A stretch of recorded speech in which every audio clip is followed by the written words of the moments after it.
जय हिंद साथियों, मैं राजन कुमार आप सभी लोगों को सिट स्टडी पॉइंट में स्वागत कहता हूं, अभिनंदन कहता हूं। साथियों, पिछले क्लास में हम लोग रोम के बारे में कंप्लीट पढ़ चुके हैं। कंप्यूटर क्लास में आपको रैम एंड रोम के बारे में बता चुके हैं, डीपली बता चुके हैं। जो महत्वपूर्ण पॉइंट वाइज है उसको हम आपको करा चुके हैं।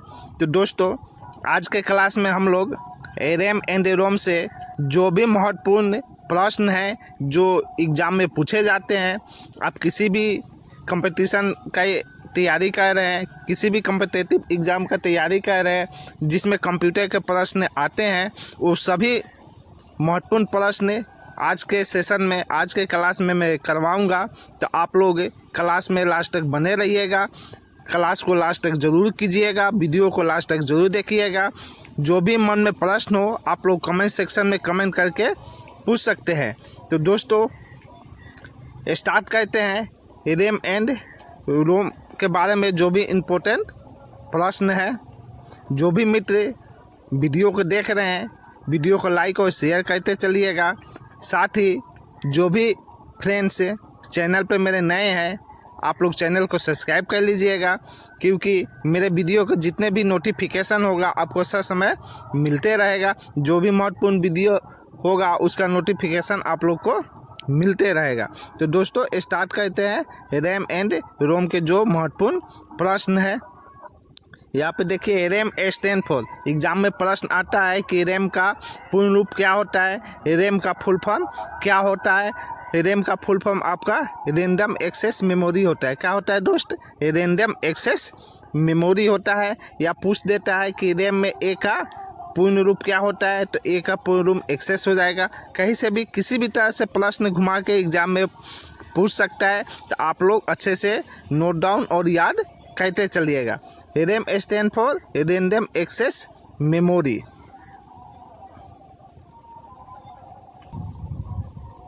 आगे देखते हैं दोस्त, रैम कितने तरह के होते हैं। रैम आपका दो प्रकार का होता है। कितना होता है? दो प्रकार का होता है। एक होता है एस रैम, एक का होता है आपका एस रैम, और दूसरा होता है डी रैम। दूसरा क्या होता है? डी रैम होता है। एस रैम का फुल फॉर्म होता है स्टैटिक रैम, डी रैम का फुल फॉर्म होता है डायनेमिक रैम यानी स्टैटिक रैंडम एक्सेस मेमोरी होता है। एस रैम का फुल फॉर्म, डी रैम का फुल फॉर्म होता है डायनेमिक रैंडम एक्सेस मेमोरी होता है। आगे देखते हैं, यहाँ पे वही लिखा है एस रैम स्टैंड फॉर, अर्थात एस रैम का फुल फॉर्म क्या होता है। तो एस रैम का फुल फॉर्म आपका स्टैटिक रैंडम एक्सेस मेमोरी होता है। D RAM stand for, D RAM का फुल फॉर्म क्या होता है, तो डी रैम का फुल फॉर्म आपका होता है डायनेमिक रैंडम एक्सेस मेमोरी होता है। तो आप लोग इसको नोट डाउन करते चलिएगा दोस्त, और याद भी करते चलिएगा। स्टैटिक रैम में यहाँ पे डैश रहेगा। स्टैटिक रैम में डेटा ज़्यादा देर तक स्टोर रहता है, इसमें परिवर्तन नहीं किया जा सकता। अगर एग्जाम में पूछ दे कि कौन से रैम में डेटा ज़्यादा देर तक स्टोर रहता है, तो आपका स्टैटिक रैम में डेटा क्या होता है? ज़्यादा देर तक क्या होता है? स्टोर रहता है, और इसमें कोई परिवर्तन नहीं किया जा सकता है, अर्थात चेंज नहीं किया जा सकता है। आगे देख लेते हैं, स्टैटिक रैम का प्रयोग डेटा को तेज करने के लिए यानी डैश करने के लिए किया जाता है। तो स्टैटिक रैम का प्रयोग डेटा को क्या एक्सेस करने के लिए, चलाने के लिए किया जाता है। आपको जब हम रैम पढ़ाए हैं तो उस क्लास में ये सब करवा चुके हैं, आप लोग वो क्लास किए होंगे, तो यहाँ पे आसानी से इस प्रश्न को आप लोग कर सकते हैं। यहाँ पे स्टैटिक रैम का प्रयोग डेटा को एक्सेस करने के लिए किया जाता है। आगे देखते हैं दोस्त, डायनेमिक रैम खुद अपने आप को 1 मिनट में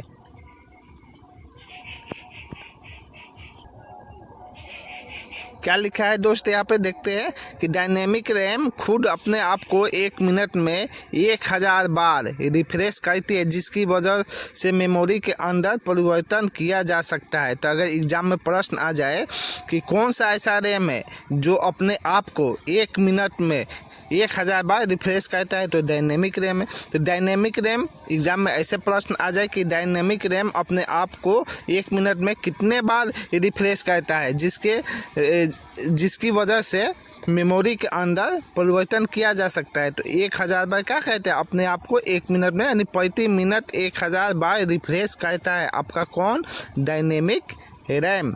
डायनेमिक रैम का प्रयोग वीडियो गेम इंटरटेनमेंट और मूवी में किया जाता है। तो एग्जाम में प्रश्न आ जाए कि कौन सा रैम का प्रयोग वीडियो गेम में इंटरटेनमेंट में मूवी में किया जाता है, तो आपका डायनेमिक रैम का प्रयोग किया जाता है। या ऐसे पूछ दे कि डायनेमिक रैम का प्रयोग डैश डैश डैश रहेगा में किया जाता है, यानी डायनेमिक रैम का प्रयोग किस में किया जाता है, तो डायनेमिक रैम का प्रयोग आपका वीडियो गेम में इंटरटेनमेंट में और मूवी में किया जाता है।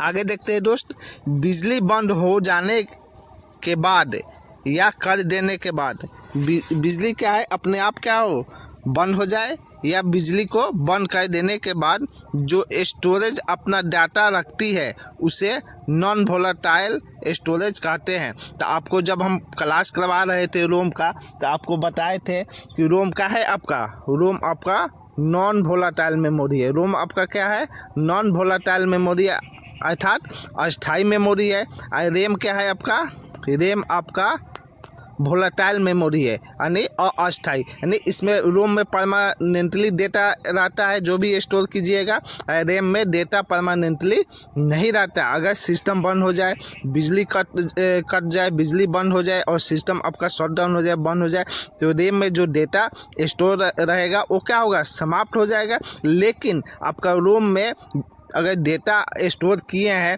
बिजली बंद हो जाए, सिस्टम आपका शट डाउन हो जाए, उससे कोई फर्क नहीं पड़ता है, जो डेटा स्टोर है वही डेटा आपका स्टोर रहेगा।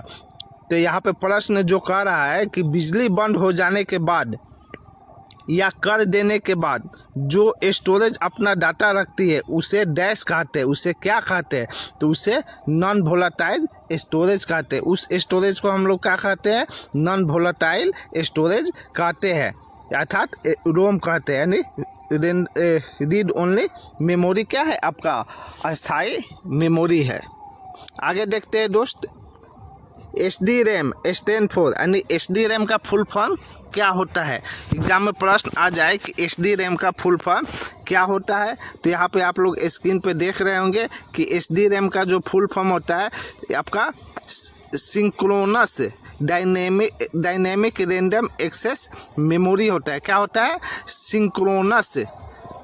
SD रैम का फुल फॉर्म क्या होता है, synchronous dynamic random access memory होता है। तो आप लोग अच्छे से नोट डाउन कीजिएगा दोस्त, और याद भी करते चलिएगा, साथ ही साथ याद रहेगा तभी आप एग्जाम में कर पाइएगा, नहीं तो नहीं कर पाइएगा प्रश्न को।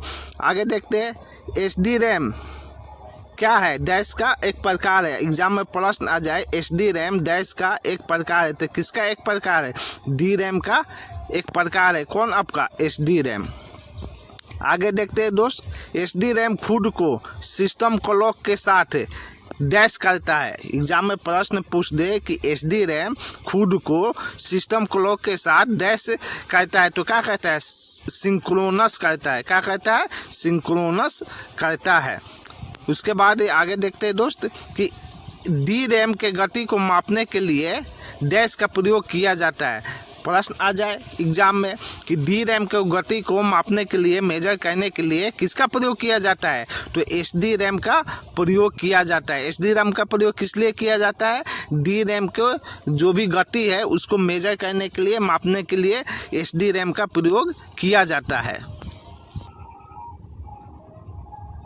आगे देखते हैं दोस्त, एग्जाम में प्रश्न आ जाए कि SD रैम कितने फॉर्म में आते हैं, कितने फॉर्म में उपलब्ध होते हैं, तो SD रैम 2 फॉर्म में उपलब्ध होते हैं, एक आपका DDR2, एक आपका DDR3।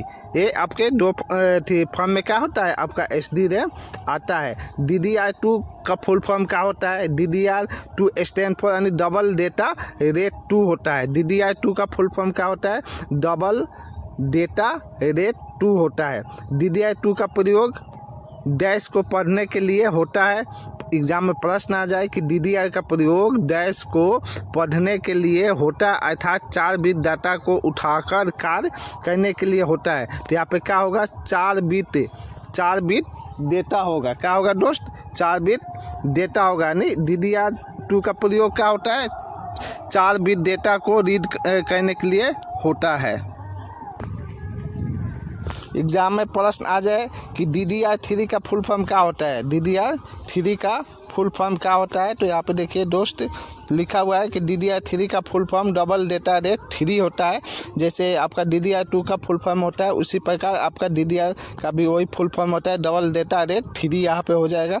DDR3 का प्रयोग 8 बिट डेटा को पढ़ने के लिए होता है। DDR2 का प्रयोग कितने बिट डेटा को पढ़ने के लिए होता है, 4 बिट, 4 शब्द डेटा को रीड करने के लिए, पढ़ने के लिए किसका, DDR2 का प्रयोग करते हैं। और DDR3 का प्रयोग 8 बिट डेटा को रीड करने के लिए करते हैं, अर्थात 8 बिट डेटा को उठाकर कार्य करने के लिए होता है। कितने बिट डेटा को उठाकर कार्य करने के लिए होता है DDR3 का प्रयोग, 8 बिट डेटा को उठाकर कार्य करने के लिए होता है। वही यहाँ पे प्रश्न कह रहा है आपका कि DDR3 का प्रयोग 8 बिट शब्द को यानी 8 बिट डेटा को पढ़ने के लिए होता है, अर्थात 8 बिट डेटा को उठाकर कार्य करने के लिए होता है। आगे देखते हैं दोस्त, cache memory. Cache memory dash के अंदर आता है। कैश मेमोरी एग्जाम में आ जाए, कैश मेमोरी किसके अंदर आता है, तो कैश मेमोरी आपका SRAM के अंदर आता है। किसके अंदर आता है दोस्त, कैश मेमोरी SRAM के अंदर आता है। रोम स्टैंड फॉर, रोम का फुल फॉर्म बहुत बार एग्जाम में पूछ चुका है, तो अगर एग्जाम में आ जाए कि रोम का फुल फॉर्म क्या होता है, तो रीड ओनली मेमोरी होता है। क्या होता है दोस्त, रीड ओनली मेमोरी होता है। रोम का प्रयोग डेटा को डैश करने के लिए किया जाता है। तो रोम का प्रयोग किस लिए किया जाता है, डेटा को स्टोर करने के लिए। यहाँ पे स्टोर का देख लीजिएगा, ई छूटा हुआ है, स्टोर में क्या करने के लिए किया जाता है, स्टोर करने के लिए किया जाता है। किसका, रोम का प्रयोग डेटा को क्या करने के लिए, स्टोर करने के लिए, संग्रहित करने के लिए किया जाता है। रोम को डैश भी कहा जाता है। रोम को क्या कहा जाता है, परमानेंट मेमोरी कहा जाता है, नॉन वोलेटाइल मेमोरी कहा जाता है, हिंदी में कहिए तो अस्थाई मेमोरी कहा जाता है। वही यहाँ पे पूछ रहा है कि रोम को नॉन वोलेटाइल मेमोरी भी कहा जाता है, यानी रोम को क्या कहा जाता है, नॉन वोलेटाइल मेमोरी कहा जाता है। रोम को अस्थाई मेमोरी अर्थात परमानेंट मेमोरी भी कहा जाता है, क्योंकि बिजली चले जाने के बाद भी डेटा को क्या कहता है, स्टोर करके रखता है। यहाँ पे भी ई छूटा हुआ है, डेटा को क्या कहता है, स्टोर करके रखता है। यहाँ पे ई छूटा हुआ है, स्टोर में आप लोग यहाँ पे करेक्शन कर लीजिएगा, नोट डाउन कीजिएगा तो सही से कर लीजिएगा। तो रोम को क्या कहते हैं, परमानेंट मेमोरी कहते हैं। क्यों कहते हैं, क्योंकि जो भी डेटा इसमें स्टोर होता है, बिजली चली भी जाए, सिस्टम हमारा शट डाउन हो जाए, फिर भी वो डेटा क्या होता है, स्टोर रहता है। इसलिए इसको अस्थाई मेमोरी कहते हैं, अर्थात परमानेंट मेमोरी कहते हैं। रोम को 3 भाग में यानी कितने भाग में बांट सकते हैं, आपको 4 भाग के बारे में भी बता दिए थे। यहाँ पे बेसिकली 3 भाग में ही बांटा जाता है, पी रोम, ईपी रोम और ईईपी रोम। दोस्त अगर एग्जाम में प्रश्न आ जाए कि रोम को कितने भाग में बांटा जा सकता है, तो रोम को 3 भाग में बांटा जा सकता है, पी रोम, ईपी रोम और ईईपी रोम 3 भाग है। आपको 4 भाग बता चुके हैं, वो भी कह सकते हैं। तो यहाँ पे 3 भाग में बांटा जा सकता है। तो पी रोम का फुल फॉर्म क्या होता है, हम रोम के क्लास में आपको करवा चुके हैं, यहाँ भी देख लीजिए। जितने भी फुल फॉर्म है सबको याद कहते चलिए। पी रोम का फुल फॉर्म होता है प्रोग्रामेबल रीड ओनली मेमोरी होता है। क्या होता है दोस्त, प्रोग्रामेबल रीड ओनली मेमोरी होता है। ईपी रोम का फुल फॉर्म होता है आपका erasable programmable read only memory होता है। ईईपी रोम का फुल फॉर्म होता है electrically erasable programmable read only memory होता है। यहाँ पे देखिए सबका फुल फॉर्म आपको हम बता दे रहे हैं। फुल फॉर्म एग्जाम में पूछता है, तो आप लोग अच्छे से इसको नोट डाउन करते चलिएगा और याद भी करते चलिएगा। पी रोम के अंदर केवल एक बार डेटा डैश जा सकता है, उसके बाद उसे केवल डैश ही जा सकता है। अर्थात पी रोम के अंदर केवल एक बार डेटा क्या किया जा सकता है, लिखा जा सकता है, डाला जा सकता है, नहीं राइट किया जा सकता है। उसके बाद केवल एक क्या रीड ही किया जा सकता है। यानी एक बार डेटा अगर हम राइट कर दिए तो उसको क्या कर सकते हैं, हम केवल पढ़ सकते हैं, रीड कर सकते हैं, उसको मिटा नहीं सकते हैं, एरीज नहीं कर सकते। वही यहाँ पे लिख रहा है कि पी रोम के अंदर जो एक बार डेटा डाल दिए यानी राइट कर दिए, उसको केवल हम क्या कर सकते हैं, केवल रीड कर सकते हैं, यानी देखा जा सकता है, यानी पढ़ा जा सकता है। आगे देखते हैं दोस्त, यहाँ पे जो भी प्रश्न है सब महत्वपूर्ण प्रश्न है, आप लोग अच्छे से नोट डाउन करते चलिएगा और साथ में याद भी करते चलिएगा।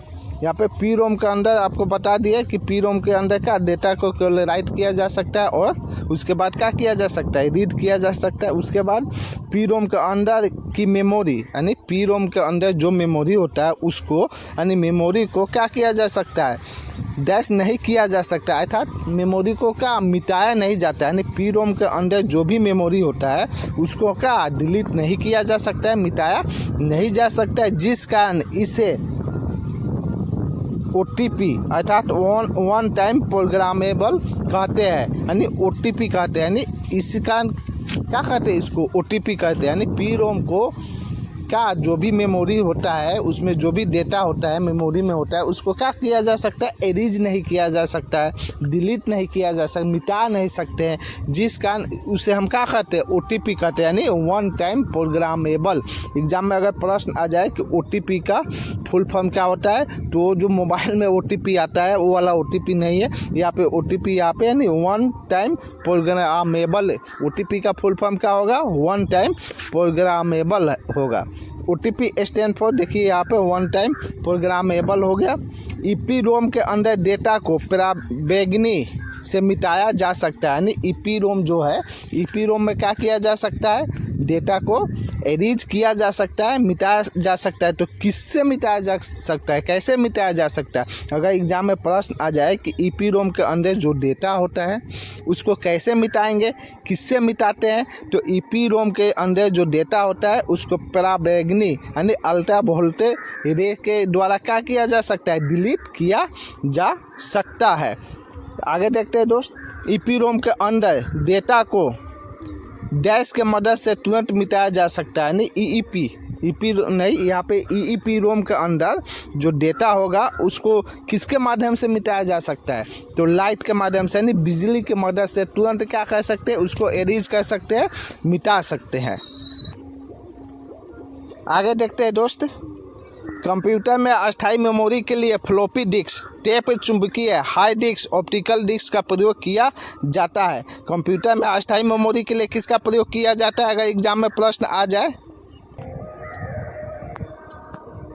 फ्लॉपी डिस्क, टेप चुंबकीय, हार्ड डिस्क, ऑप्टिकल डिस्क का प्रयोग कंप्यूटर में अस्थायी मेमोरी के लिए किया जाता है। आगे देखते हैं दोस्त, बिजली बंद कर देने के बाद जो स्टोरेज अपना डेटा रखता है उसे क्या कहते हैं, ऊपर भी बता चुके हैं, उसे नॉन वोलेटाइल स्टोरेज कहा जाता है। कंप्यूटर डेटा गैदर करता है, इसका अर्थ है कि यूजर को डेटा डैश करने की अनुमति देता है, यानी कंप्यूटर क्या कहता है, डेटा को गैदर करता है। इसका अर्थ ये होता है कि यूजर को डेटा स्टोर करने की क्या होता है, अनुमति प्राप्त होता है, अनुमति देता है, यानी स्टोर करने के लिए। आगे देख लेते हैं दोस्त, रोम एक प्रकार का क्या है, आपका आ जाता है प्रश्न कि रोम आपका एक प्रकार का क्या है, बहुत सारे 4 ऑप्शन दिया रहेगा। तो रोम आपका क्या है, एक अस्थायी मेमोरी है जो स्टार्टअप के लिए ज़रूरी उन सभी इंस्ट्रक्शन को होल्ड करता है और पावर बंद करने के लिए मिटाता नहीं है, यानी एरीज नहीं करता है। आगे देखते हैं दोस्त, कंप्यूटर पर किसी डॉक्यूमेंट्स में कार्य करते समय डॉक्यूमेंट्स अस्थायी रूप से डैश में स्टोर होता है, यानी अस्थायी में स्टोर करने के लिए किसका प्रयोग किया जाता है, रैम का प्रयोग किया जाता है। वही ये प्रश्न यहाँ पे कह रहा है कि कंप्यूटर पे किसी डॉक्यूमेंट्स में कार्य करते समय डॉक्यूमेंट्स अस्थायी रूप से रैम में स्टोर होता है। आगे देखते हैं दोस्त, कंप्यूटर बंद होने पर मेमोरी में कंटेंट्स निकल जाते हैं, यानी कंप्यूटर को हम शट डाउन करते हैं, कंप्यूटर शट डाउन हो जाता है, बंद हो जाता है, तो जो भी मेमोरी में कंटेंट्स रहता है वो क्या होता है, निकल जाता है। कंप्यूटर का रैम भाग फाइलों की केवल डैश स्टोरेज उपलब्ध कराता है, तो कंप्यूटर का जो रैम होता है फाइलों को क्या कहता है, अस्थायी स्टोरेज उपलब्ध कराता है, यानी रैम आपका क्या होता है, वोलेटाइल मेमोरी होता है, जिसको क्या कहते हैं, अस्थाई मेमोरी कहते हैं। तो वही यहाँ पे कह रहा है कंप्यूटर का रैम भाग, यानी जो रैम भाग होता है कंप्यूटर का, फाइलों की केवल क्या कहता है, अस्थाई स्टोरेज को उपलब्ध कराता है। तो दोस्तों, आपको रैम एंड रोम से संबंधित जितने भी महत्वपूर्ण प्रश्न थे जो एग्ज़ाम में पूछे जाते हैं, वो सभी प्रश्न को करवा दिए। तो दोस्तों, मिलते हैं नेक्स्ट क्लास में। तब के लिए आप लोग वीडियो को लाइक और शेयर कर दीजिए, और जो भी मित्र मेरे चैनल पर नए हैं, चैनल को सब्सक्राइब कर लीजिए, जिससे मेरे वीडियो को नोटिफिकेशन आपको समय प्राप्त होते रहेगा। तो दोस्तों, जय हिंद, धन्यवाद।